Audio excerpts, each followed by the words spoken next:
রহিম 24 জুলাই যোদ্ধা আন্দোলন কর্তৃক আজকে আয়োজিত দেশনেত্রী বেগম খালেদা জিয়া আপসীর নেত্রী, আমাদের মাটি মানুষের নেত্রী, বাংলাদেশ বর্তমান এই সংকটকালীন সময়ে আমাদের যে অভিভাবক বেগম খালেদা জিয়ার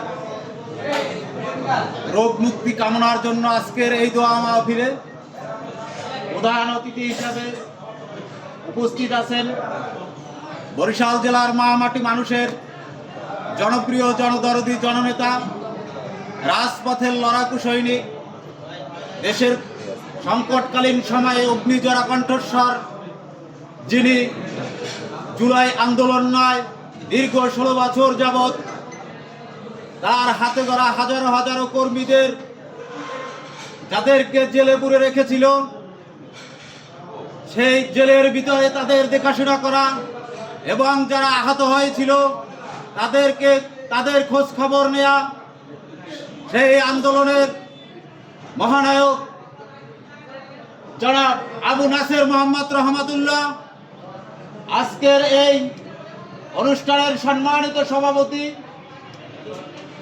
24 জুলাই যোদ্ধা আন্দোলনের আহ্বায়ক শ্রদ্ধেয় বড় ভাই রেজাউল করিম রেজা ভাই, মঞ্চে আরো উপস্থিত আছেন বিশেষ নেতৃবৃন্দ ও আমার সামনে উপস্থিত আছেন বর্তমান বাংলাদেশের বীর যোদ্ধা, যারা রক্তক্ষয়ী এই যুদ্ধের মধ্য দিয়ে আজকের নূতন বাংলাদেশ তৈরি হয়েছে।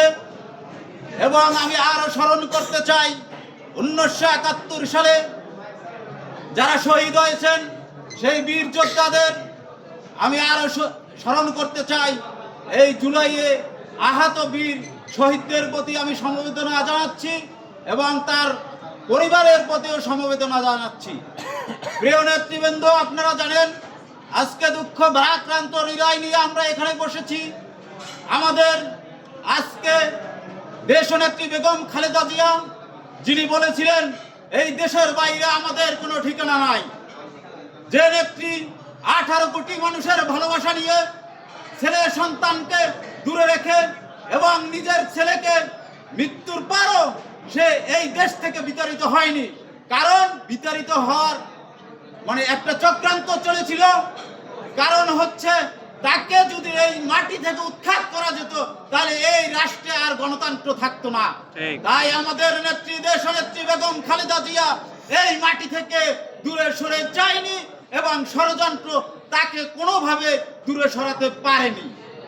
প্রিয় নেতৃবৃন্দ, আপনারা জানেন এই দীর্ঘ আন্দোলন সংগ্রাম আমাদের এই আজকে যে কোনো প্রেক্ষাপট অনুযায়ী একটি আন্দোলনের নাম দেয়া হয়, তাই নাম দেয়া হয়েছে জুলাই আন্দোলন। আসলে আমরা যারা আজকে জাতীয়তাবাদী লোক এখানে বসা আছি, আমাদের যুদ্ধটা আসলে এই 36 দিনের ছিল না, আমাদের যুদ্ধটা ছিল দীর্ঘ 16.5 বছরের যুদ্ধ।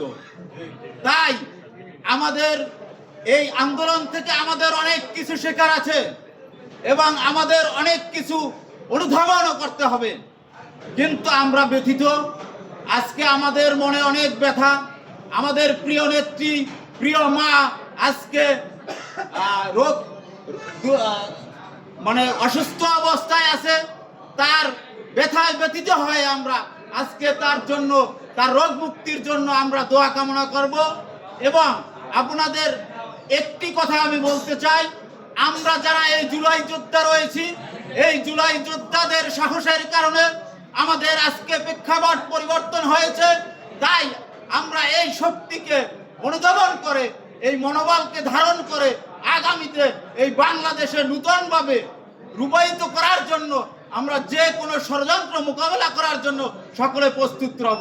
কারণ আপনারা জানেন এই জুলাই যোদ্ধাকে বুলণ্ঠিত করার জন্য আজকে বিভিন্ন রকমের ষড়যন্ত্র রয়েছে। সেই ষড়যন্ত্রকে বুলণ্ঠিত করার জন্য আমাদের সকলকেই ঐক্যবদ্ধ থাকতে হবে। তাই আমি আজকে আর কথা বাড়াবো না, আমি সকলকে ধন্যবাদ জানিয়ে, কেননা আপনারা অনেক দূর দূরান্ত থেকে এসেছেন দেশনেত্রী বেগম খালেদা জিয়ার টানে এবং তার মায়া বন্ধনে। আমরা তার আদর্শিত সন্তান হিসেবে তার জন্য আমরা মহান রব্বুল আলামিনের কাছে তার রোগ মুক্তির জন্য দোয়া কামনা করব। তিনি যেন আমাদের কাছে আবার ফিরে এসে তিনি যেন আবারও বলতে পারেন, প্রিয় দেশবাসী, একটি সালাম তার কাছ থেকে আমরা এখনো আশা করি।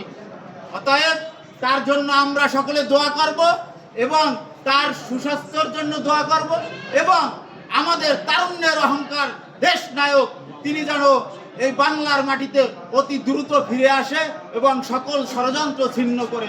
আসসালামু আলাইকুম ওয়া রাহমাতুল্লাহ।